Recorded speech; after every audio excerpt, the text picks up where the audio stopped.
You look awesome, brother, man. That's what I have to look like when I'm at your age, man. I really Keep moving, handsome. baby. Keep it moving. That's what's up. Steve, before we get started, I really appreciate it, man. I have Hey, to, man, I like what you're doing. I like what you're doing. I remember we were sitting in your backyard talking, and we weren't talking about this, but you had started on the YouTube, but maybe your vision wasn't. Well, you have very good vision. I'll say that, mm, and you're making your mark, and I always respect that. You know what I mean? That to me, that's the highest. The student becomes the master, and we still have a long way to go. You're young. 20 years yeah, from now, you're going to look back and say, "Oh, I didn't know anything." When but 100%. the point is I just when I kind of saw your channel and started looking, I saw it and the style and how you're doing it. I respect that because it's your way of doing it. No one showed you how to do that. Like you didn't Mm, go to your certifications didn't prepare you for that mm, expression. You see what I'm saying? mm, The art.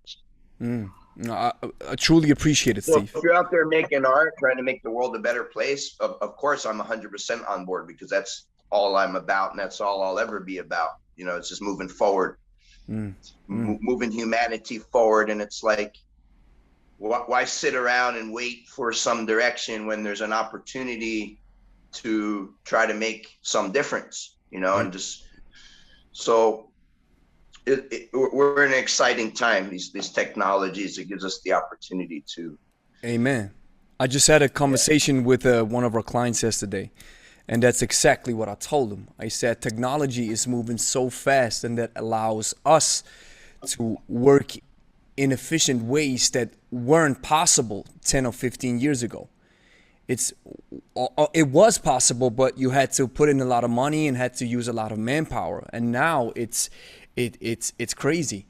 And what I'm trying to do with YouTube, I'm just trying to find my way. I'm still trying to perfect things, improving on things. But every time, I've mentioned this to all the folks that we had on the channel. I mentioned this to the clients, to the subscribers, to everybody, is how this moment when you were in the gym, in my gym, and you certified Angie and me, this was the most pivotal moment of what I'm doing right now. It was like a spark, and it keeps me moving. And the things that I've learned from you, and I tell this our clients, and I tell this everybody, is like how important it is to talk to a coach who can show you the intricacies, the details of whatever it is. In our case, it's the kettlebell. Because before you, I didn't know anything. And Yeah, I mean, there's a growing body of work, but there's also a history. And that's the thing. Like, history is so important because it informs the direction that has brought us to the point where we are. The point where we are is based upon a series of events and all the things that go with that, the learning and the mistakes. And so now we're talking about kettlebells, right? Let's pretend we're just gym guys and it has no association with anything else in life. It's just about lifting weights, okay? Because some people want to put it in that conversation lane. They want to say, "Oh, what do you know about, your opinion about medicine or your opinion about nutrition or your opinion about politics?" Or I'm not going to give it the credibility and the respect because at the end of the day, you're a trainer. Okay. And 30 years ago, they changed the name of PE to kinesiology because parents would hang their head in shame when their child went to college to be a PE, right? So, oh, you're a kinesiologist. Okay. Oh, well, that sounds impressive, right? Scientist. Okay, good boy.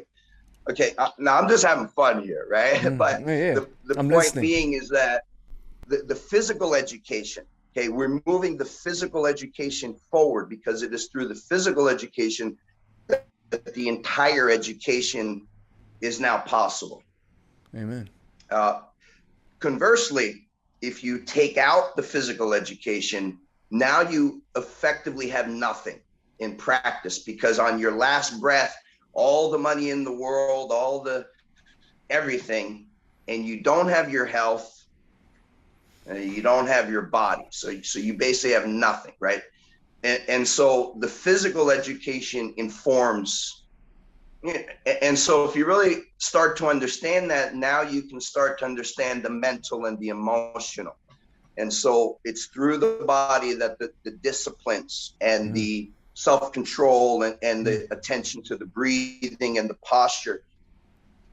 What's the first thing we should learn? Well, what's your posture, little Johnny? You know, stand up straight. And okay, well, breathing, right?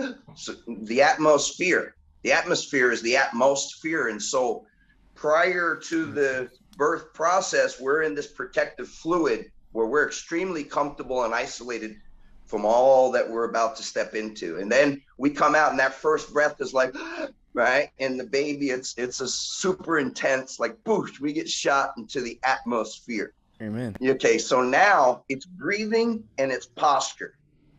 Because if you break your posture, well, now you are deteriorating. You are deteriorating, and if you just play it out to it's like a snatch. Okay, well, a swing. So if I take the swing to the logical conclusion, now it becomes a snatch because it's amplitude. Well, the same is true in posture.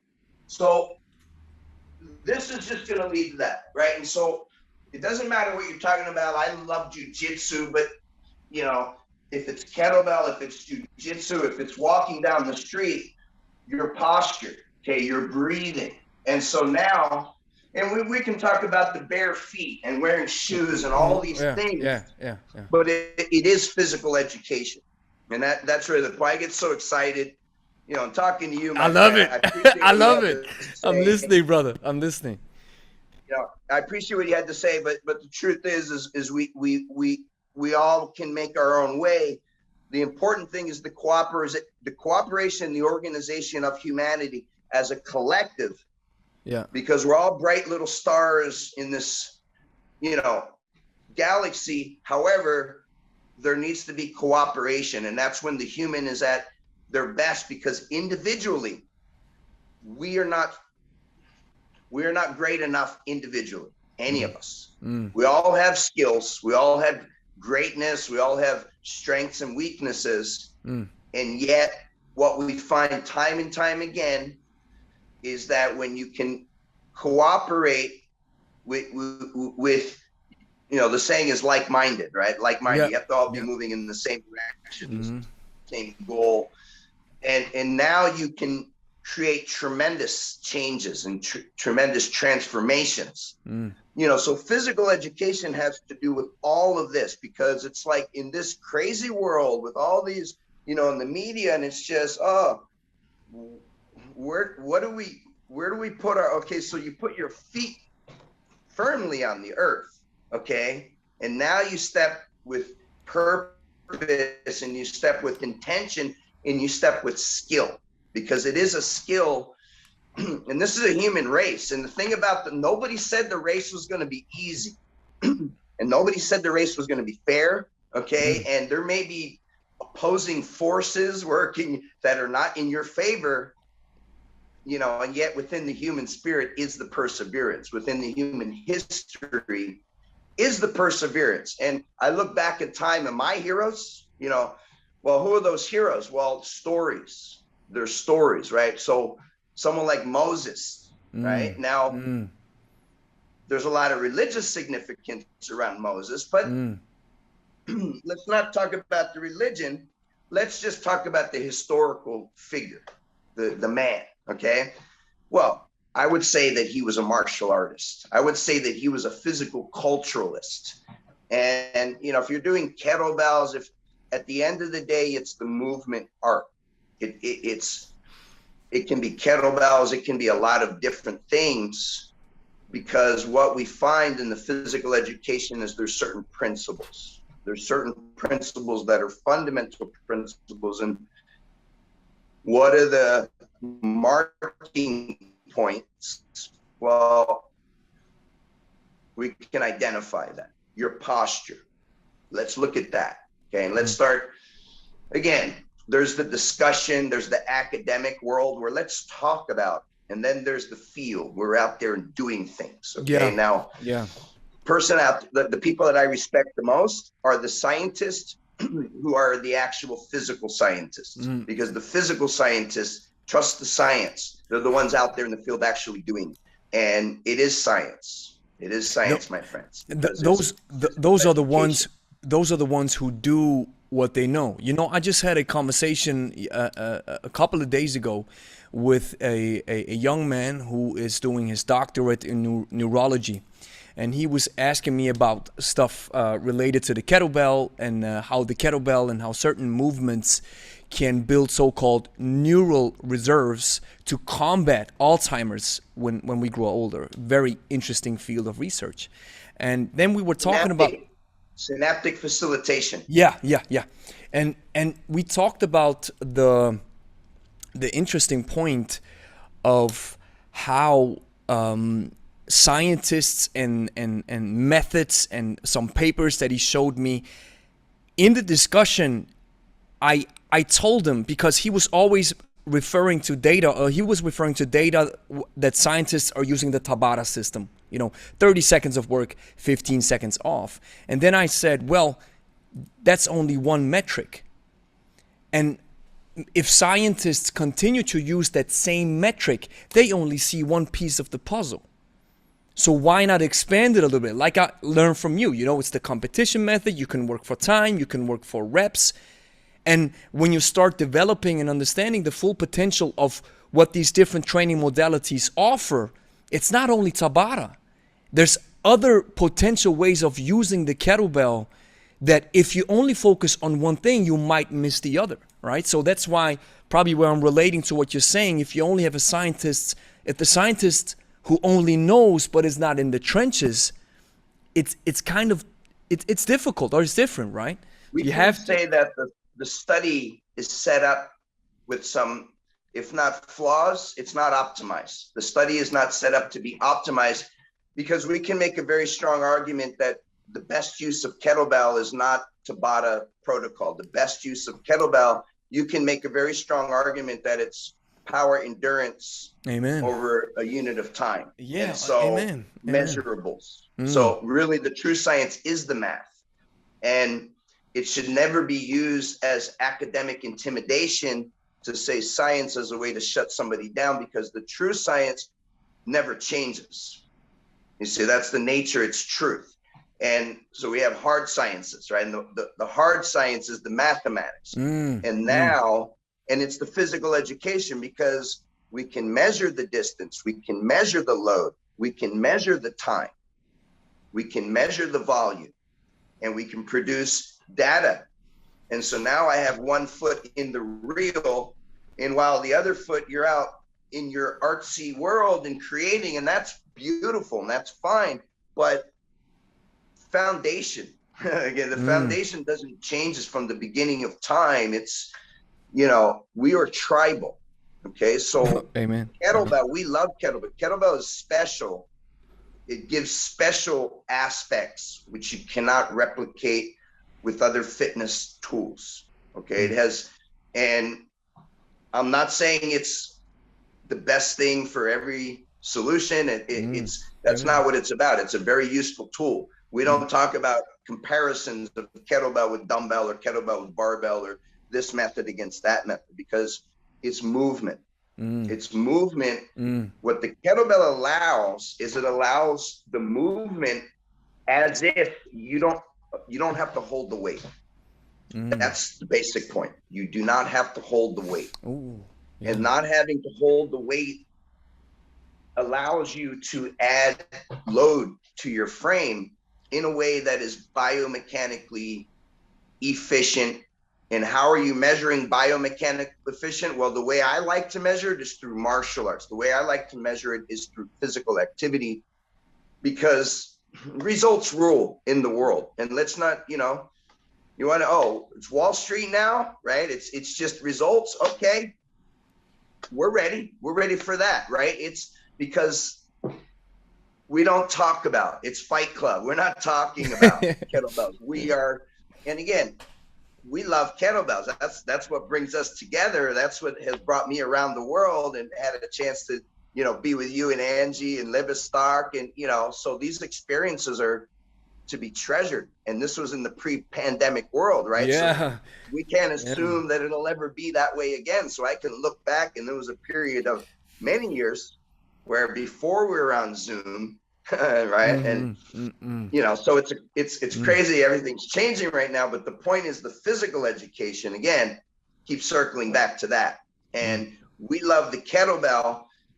And what I really value about the kettlebell is that, you see, we know that in that line is now we have the shortest distance between the 2 points, which is a straight line, which is math, which is science, which doesn't change.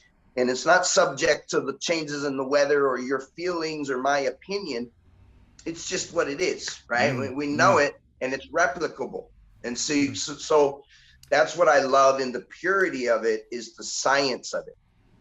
And on top of that, there's the other part where, okay, the art. So, Gregory, what would you like to do with the kettlebell? You've been training for this amount of time and these amount of reps. So, what if they say, you can do whatever you want. You don't have to do kettlebell sport. You don't have to do, hard style or IKFF. Or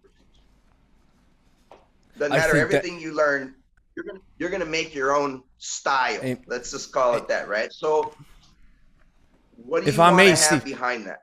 If I may interject real quick, Steve, you're saying so many good things. I gotta jot down everything. I gotta be fast. I love your passion, Sensei. Friends, Man, yeah, amen. So before I get to it, I love it. You mentioned power endurance. That's a strong word. That's a powerful word. Power endurance. Then you mentioned the idea of the kettlebell allows you to work with a load without you having to hold it. It makes it feel more natural. It's like you're melting together with the kettlebell. I like that as well. That's powerful stuff. And now you are pivoting into something that I wanted to give you credit for. Now, thank God I was able to meet you pre-pandemic. What I got from you, like I'm saying, it's the moment in my career, and from there on, I just took off, and I'm diving deep into kettlebells from all different angles. I'm having these beautiful conversations with these powerful people on our podcast. I'm really digging deep. So my idea, as far as I understand it now, is if we would talk about the styles real quick. We have, yes, kettlebell sport, of course, from the motherland, how they developed kettlebell training. When I listen to Dennis Vasilev, he tells me, guys just started throwing around weights on the markets. And then the circus guys picked it up. The strongman guys picked it up. So that's another field of where the kettlebell kind of got started. Then we have hardstyle, what Pablo brought to the world, how you can use kettlebells for general fitness. I do understand it. And now, after really researching that stuff, I think you are the first guy, or you're one of the first guys who came with that hybrid mentality. I talked to Brittany Van Schravendijk, and she mentioned this word as well. She said hybrid. And I was like, yeah, that's where I got it from, because I love the Turkish get up. I think the hardstyle swing is awesome, but I also love the long cycle. I love to clean and jerk. I love to snatch in the sport method, but I also love farmer's walks with 2 heavy kettlebells. So I believe, Steve, what do you make out of this? The hybrid mentality. What do you make? That's great. I love your passion. I love what you're doing. That's why I was happy to be here with you, because that's exactly a positive thing.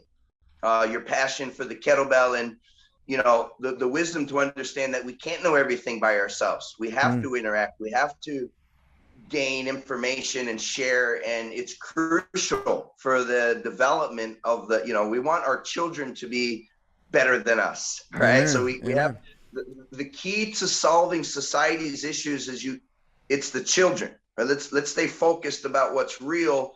Is for some people in society, it's too late to make the necessary changes. That's just we're all worthy, but the children. So what do we do with the children? Well, we provide them the best of the best in physical education, so that your child, by the time they're 18 years old, they've been exposed like with masters of physical culture, and they know all the things. Okay, wouldn't that be good? Because what comes with that? Well, the self-discipline, the physical, the self-control. You don't see high-trained martial artists going around and starting fights with people. They're very quiet. They keep to themselves. You know, there's no need to, because you have this channel where you don't have to express it out in the world. You don't have to lose your cool and lose your emotion. And the danger that we have in society is that there are a generation of people being raised solely on the digital, where there's no real time with the physical education.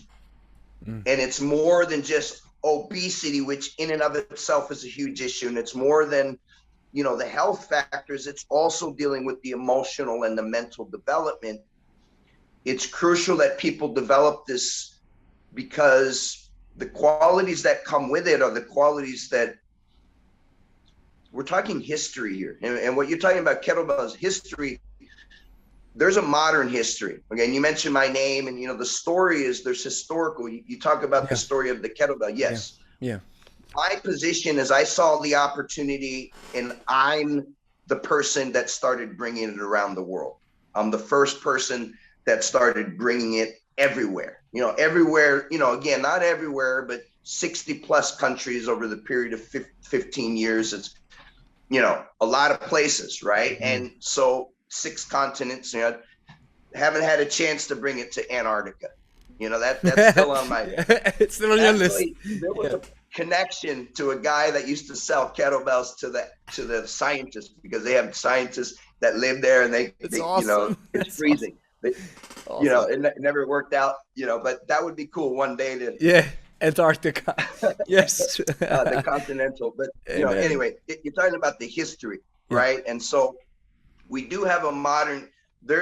And we all get to be in the story. That's the cool thing. And you're now in the story, because you're adding to the history. So it's not a boys club. It's not a, you know, the Washington DC thing where everybody's, you know, nepotism and we're all buddies here and we're all, no, enough of that, right? It's like merit based. It's based on your skills. Amen. It's not based on your connections, or, you know what I mean?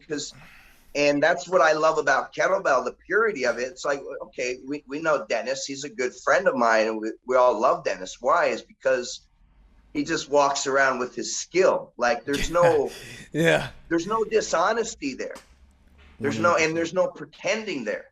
You know what I mean? And again, we all can't be Michael Jordan. We all can't be Messi. We all can't be Dennis Vasiliev. Name your sport. Okay, but we can all get better.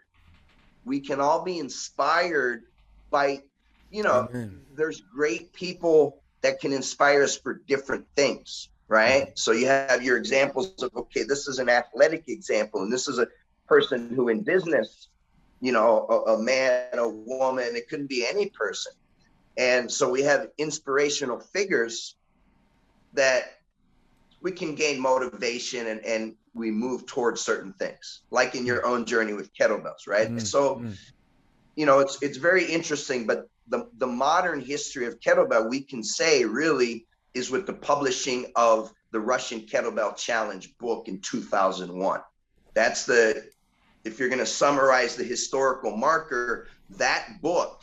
Now, there's backstories behind all of these things. And the cool thing is I know all the backstories, because I was a player as it was starting, you know. And so anyone you want to name, if it's Steve Maxwell, if it's Mike Mahler, if it's, you know, Rob Lawrence, these are all people that Pavel, okay, so Pavel, and again, John Duquesne, his business partner now, 2 people John Duquesne isn't spoken about as much, but you can't have one without the other, because it's the pen is mightier than the sword, right? So that's a great teamwork right there. You know, they're both smart in their different things, charisma, you know, and time and place. So the kettlebell, the modern kettlebell revolution started. Me, longtime martial artist from young kid, 12 years old. Now I'm, 31. I start seeing these 2001.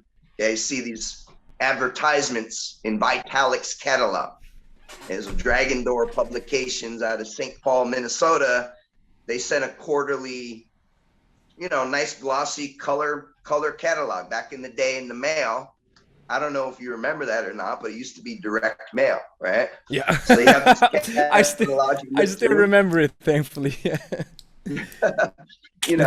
So I'm like, oh, I see Pavel. First, it's a stretching video. It's Beyond Flexibility or Relax into Stretch, something like that. It was Relax into Stretch. There's a book, there's a video. I'm like, oh, this guy is flexible, teaching you how to do the splits. Okay. Then I see it's the Power to the People. It's a deadlift and a one-arm like side press with a barbell. I'm like, okay. And then it's the Kettlebell book, RKC. I'm like, what's this? Reading it. Interesting, right? It's the martial art. I was looking for something always, because at this point I was 31.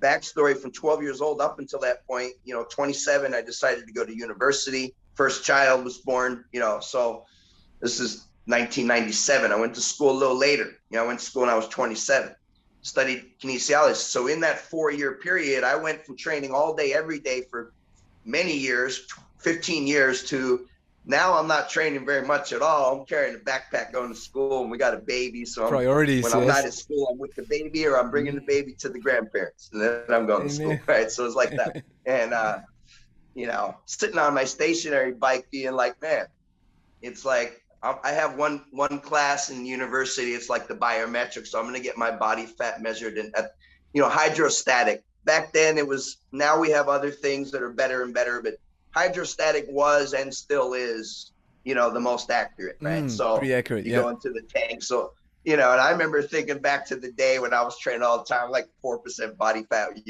and just running up and down the mountain twice on my lunch break, and, teaching martial arts, right? So it's like, you're doing all that living stuff the life all day, and that's your living job. the life, yeah. And then now I'm a student, so it's like, man, I missed that. And I'm sitting on my stationary bike looking at this catalog. I'm like, all right, this kettlebell, this has got to be the thing, right? Because I'm not going to go to 24-hour fitness and looking for space in the mirror and trying to it's like a nightclub in there. So it's like, you're just not serious training over there, and we've all done it. You follow the Arnold Schwarzenegger book. Yeah, right? We all did Muscle Media 2000. You got to realize history, there's a prehistory.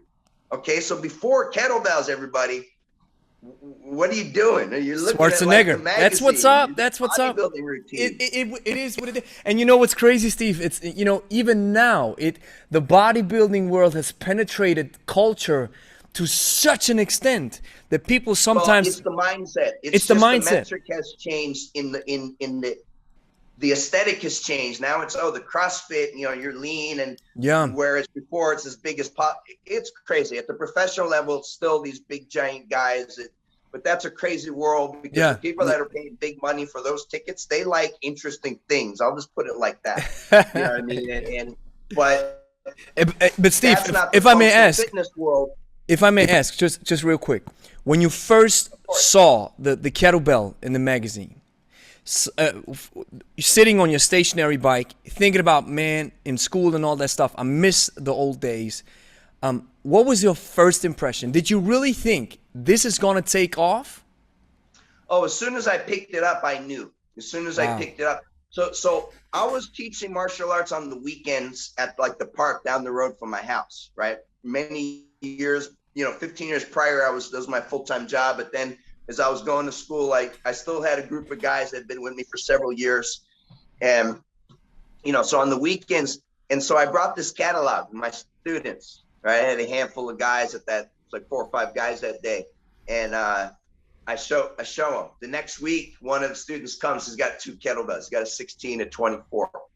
I pick it up, boom, I do a swing. Just no training, but it's just a picture, right? Through the catalog, you just kind of figure it out. I feel it right away. It's ground up, it's root, it's connection. In fact, when I told this story to Pavel, he's like, oh, really? Tell me about root. Tell me about linkage. And, I was educating him, because these are things from the martial arts, from the from the Chinese martial arts, right? And I was explaining to him, and the story, and it became. You see, we taught each other in this time, right? So, but the point is, as soon as I picked that kettlebell up, it was like, oh yeah, this is right. So now you find the money, right? Because I didn't buy him at first. In the first couple months, as I saw like 2 catalogs I didn't get. I wanted. I was like, man, there's only one company. Didn't have too much money, the $160 or whatever it was, $140 for a 16 kilo at that time. 2001. Wow. But then once I felt it, I'm like, okay, you come up with the money. You want something, you find it. So then I got myself a 16. Play with that for a couple of days. Full transparency. Okay, the statute of limitations ran out. Piracy laws, whatever. The guy gave me a burned copy, VHS. He's like, here, it was Pavel's. All due respect, that's what it is. And that was a long time ago. Yeah, long time. Can't persecute me for that. That's all good. Guy handed it to me. So Awesome. I learned the basics. I won't say I learned it. I followed it. It's like, okay, I got it now.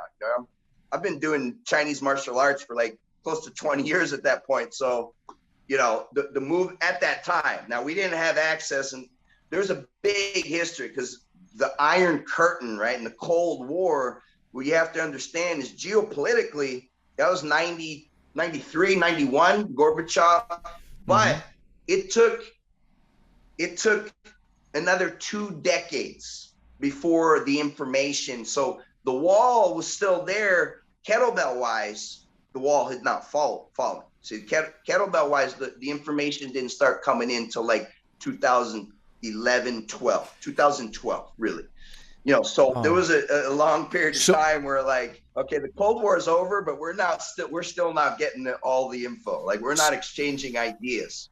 So you think you think that the Iron Curtain, those political tensions and all that stuff that happened back then was responsible as to why the kettlebell was stuck in Russia and didn't come over to the States? So there was like a blockage happening. You think that's... Welcome to America, my friend. This is the corporation. Like, Amen. Bring your ideas. Ringling Brothers and Barnum and Bailey. And there's many stories where it's like the story.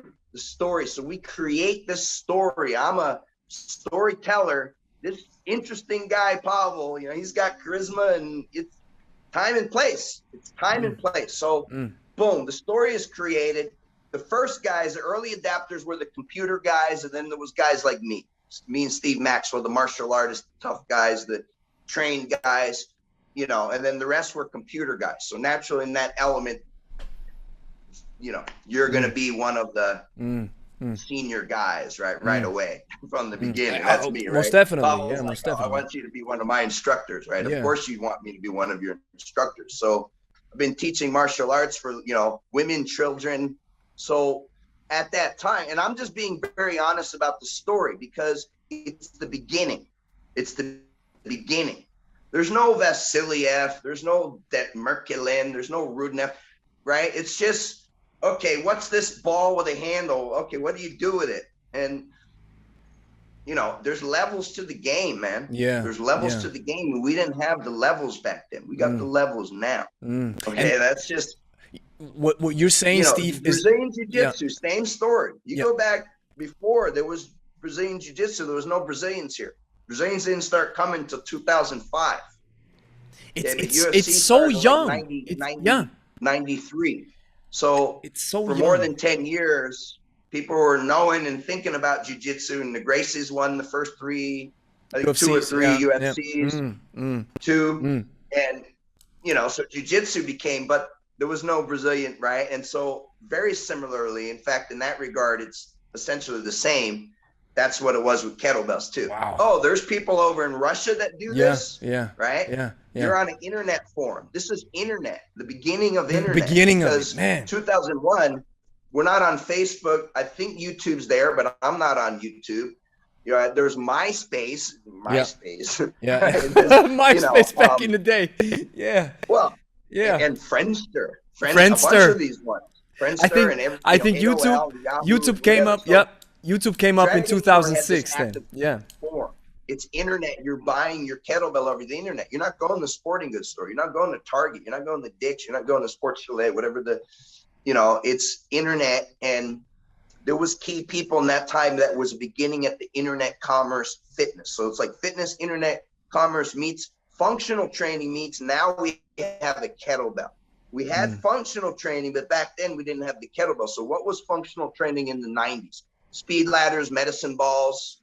TRX wasn't around yet. Bosu came around in 2000. TRX didn't come around till around that same time, because I remember seeing Randy Hedrick there at the trade shows. I was involved in all of that. Okay, both in the mainstream fitness, it's Bosu, it's TRX, it's then you have the kettlebell, the internet fitness, right? And it's an amazing time, but that's the modern history. So 2001, I'm in there. Okay, I make a DVD in 2005. I bring in Valery Fedorenko. Valery Fedorenko is in there. If you're going to tell the modern history, you have to mention he's the first champion, real champion from the Soviet Union that came over to the States and was teaching or attempting to teach. He didn't have a very big audience at that time, but that's not the point.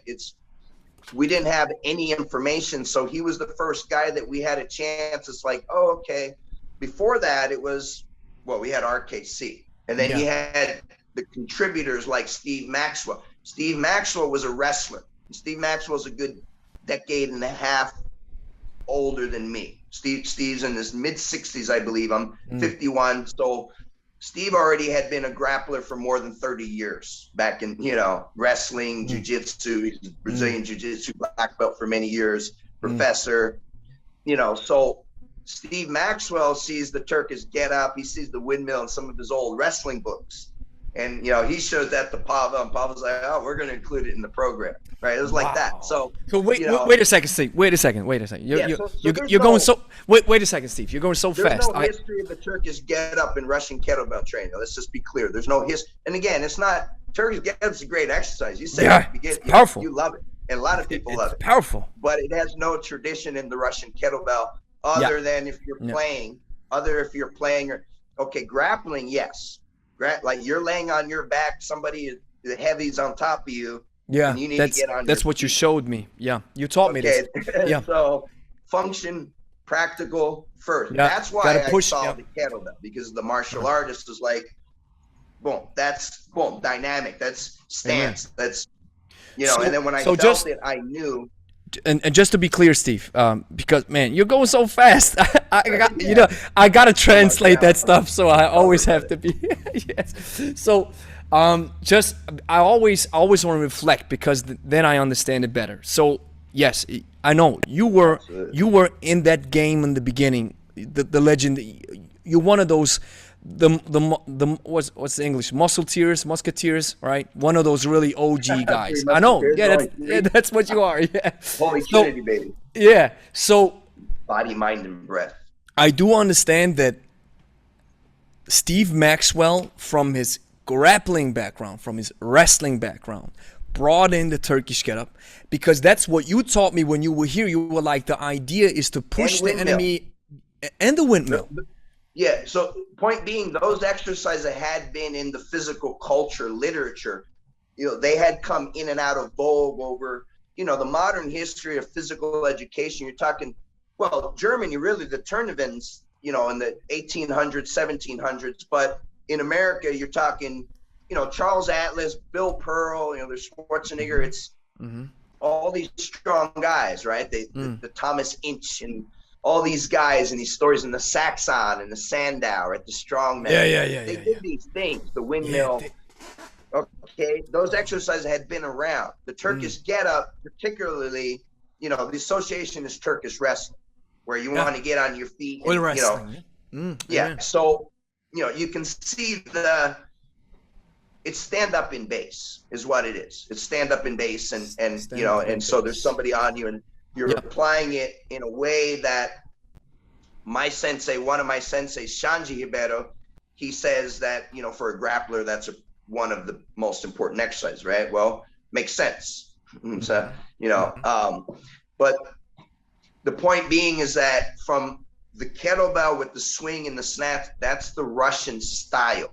And the Yeah. Russian style Yeah. and what we had of the Russian style, it didn't include those exercises part of the curriculum. See what I'm saying? Yeah. Denis Vasilyev can do all that stuff, but that's not stuff that he actually has practiced and, you know, integrates in his kettlebell sport program. Yeah. And so again, there's a specialization. What the kettlebell gave us is a handheld tool where it becomes very convenient to carry it around and bring it places and use it anywhere.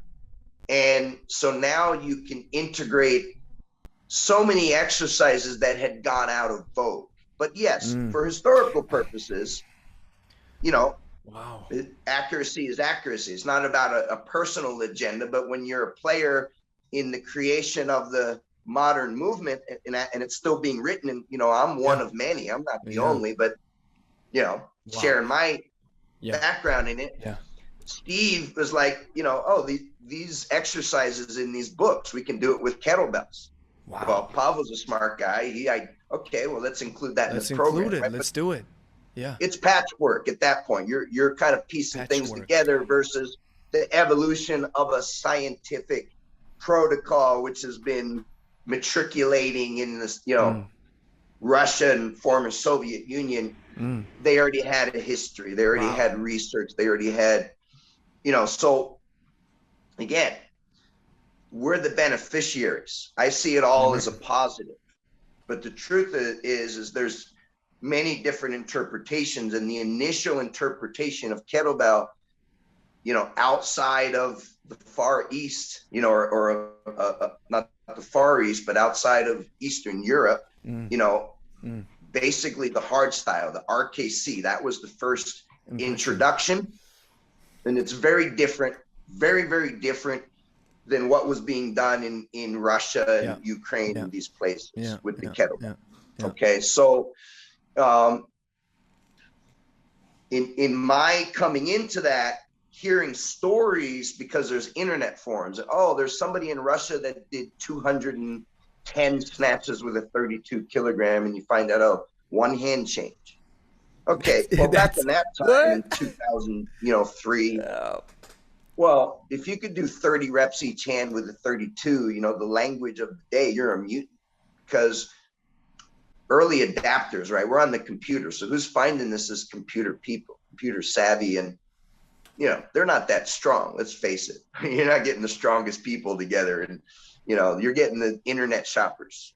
And so if you're a strong guy, you're one of their team leaders and senior instructors. And that's just kind of how it happened, right? So nowadays, well, it'd be different, right? It's like, that's just complete honesty.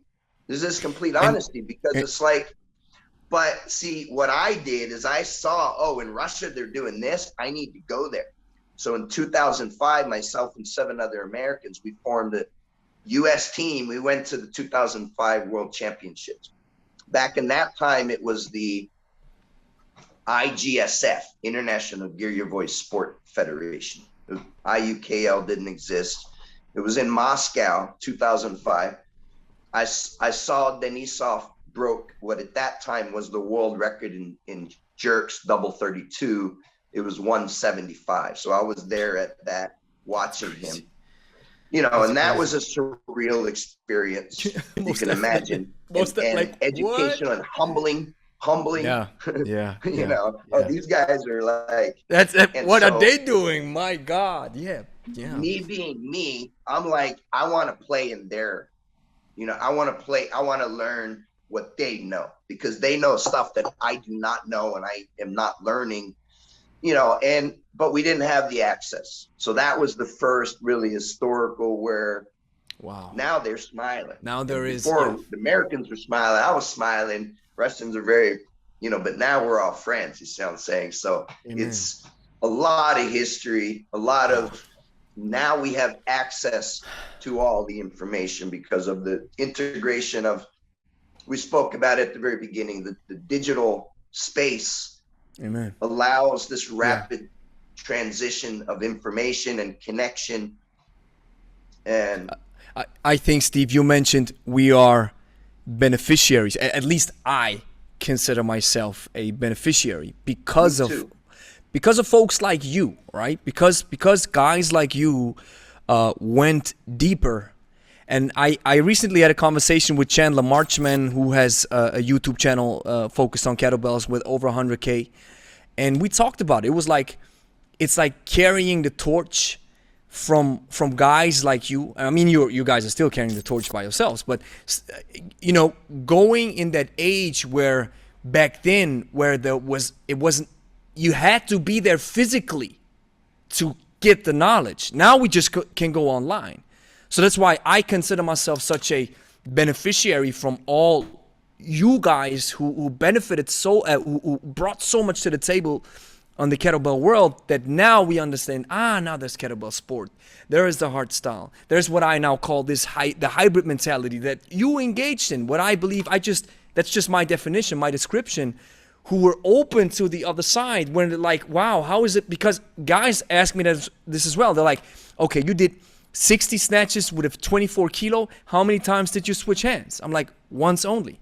So it's like, really? Yeah, it's a different methodology. It's a different method. So understanding It's physical this, education once again. yeah, and and you said it skills, understanding the skill of it.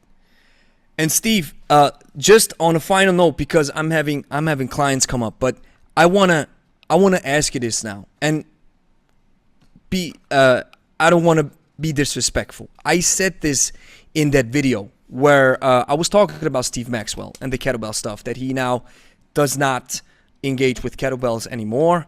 And I mentioned you and that name, in that I said that you guys had some, you know, rubbed shoulders and stuff.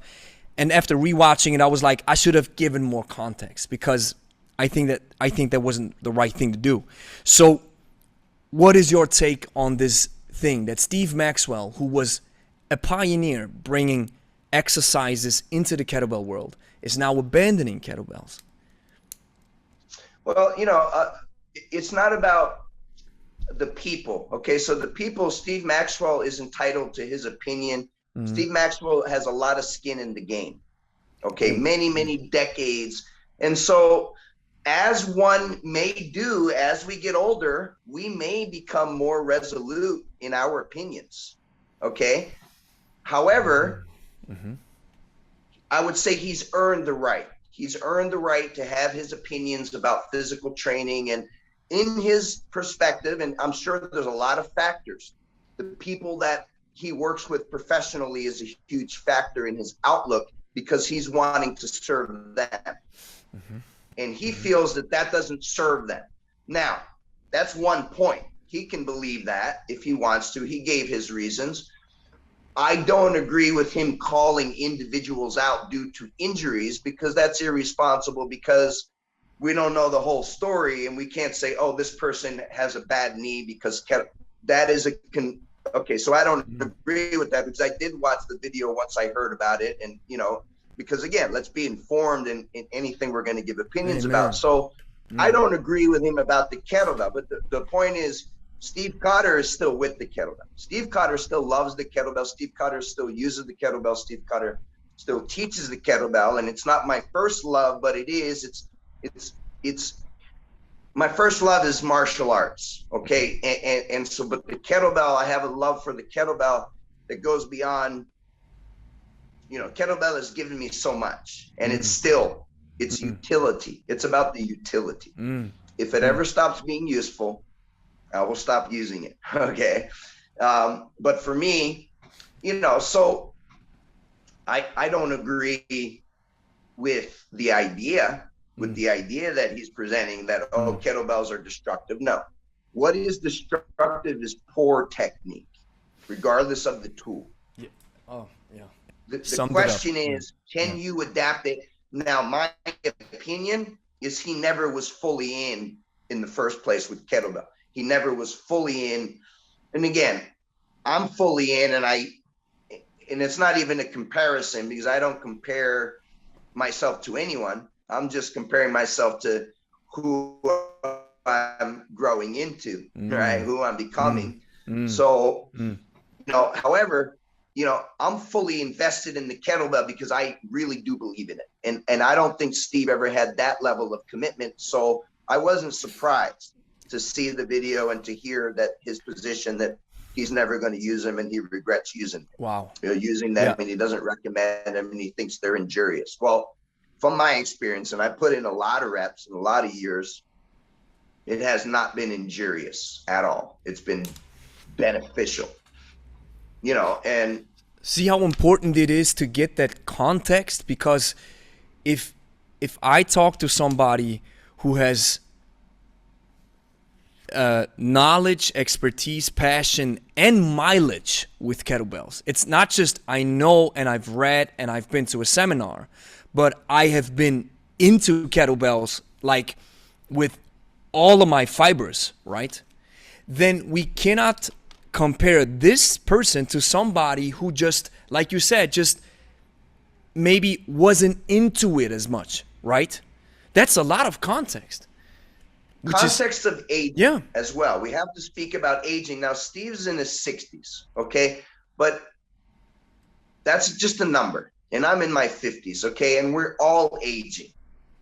And there's stages in life in which we, out of necessity, we start paying attention to other values. And so the value of longevity and the value of, okay, now I'm doing something that I've been doing for, let's say, 50 years. And I want to be able to keep doing it. And so what do I have to unload from my life, right? Because as we go, we accumulate, and then it's, what can I discard, absorb what is useful, the whole Bruce Lee, right? What can I start getting rid of that is superfluous, if you will, unnecessary? Because again, if we want to talk on that level, it's all one. The technique, it's all one, and it's the unity. It's not the division, it's the unity, it's the one. And the love is in that, and the Trinity is in that, because the triangle and the Trinity is the mind, body, breath, which we have access to through the physical with the body. Okay, and again, this is your posture. All the techniques of kettlebell, all the techniques of exercise is to strengthen you in your posture. Anything that you are doing that is strengthening you in an inefficient posture is fundamentally going to be a negative at some point in your life. It's not sustainable. So, you know, over the lifespan, again, Steve Maxwell is a certain age. He's not using kettlebells. Here's what I would say about this to Steve Maxwell. If I was wanting to convince him, is he didn't make the transition where kettlebell becomes a breathing exercise. And when you understand that kettlebell is actually a breathing training exercise, now you will continue, if you wish, to do that in your 60s, 70s, and beyond. Wow. If you're still looking at kettlebell as a strength exercise or a dynamic, now, of course, you're discarding that, because in your creeping up on your 70s, your priorities have changed. So from that regard, it's a natural response, him saying it. Wow. It's too broad to say all of you should stop doing kettlebells. And I'm not suggesting that's what he's saying. One could get the impression from certain sound bites that he was saying it's bad for everybody. I don't want to assume that. I'm going to assume that he thinks it's bad for him and he doesn't recommend it to himself. And I don't know if he's making a general blanket statement saying strength conditioning and fitness, the kettlebell is bad. I don't know if he's actually saying that. Yeah, no. It's important to say that he said, you know, kettlebells do work. He said that. Kettlebells do work, yet they may cause injury. That was his statement at the end. So, Steve, I'd like to talk to you for hours, my brother, Sensei. Anytime, my friend. And I have one question at the end, Steve, and then I gotta quit. Would you be open to create some sort of round table where we have multiple guys come in? For example, great idea.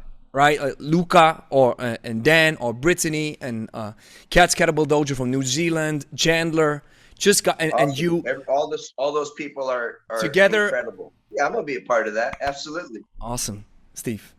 So, brother, thank you very much for joining. It's man, I consider myself very blessed. You know, listening to you, and you have this great perspective. The way you talk about things, you're very eloquent. You're very articulate. I learned a lot from you, brother. So Appreciate that. I really appreciate you taking your time out for me. Thank you very much. You got it, man. Nice to see you. Thank you for watching. If you enjoyed the video, like it, consider subscribing if you want to see more kettlebell content. And if you're looking for a kettlebell program that builds you up from a beginner to a slowly advanced trainee in the course of about 3 months, and you maybe want to combine it with some easy to follow nutrition coaching, because maybe you want to lose weight or you want to get in shape, then check out 90 Days of Kettlebells. You'll find the link in the description. 14-day free trial included.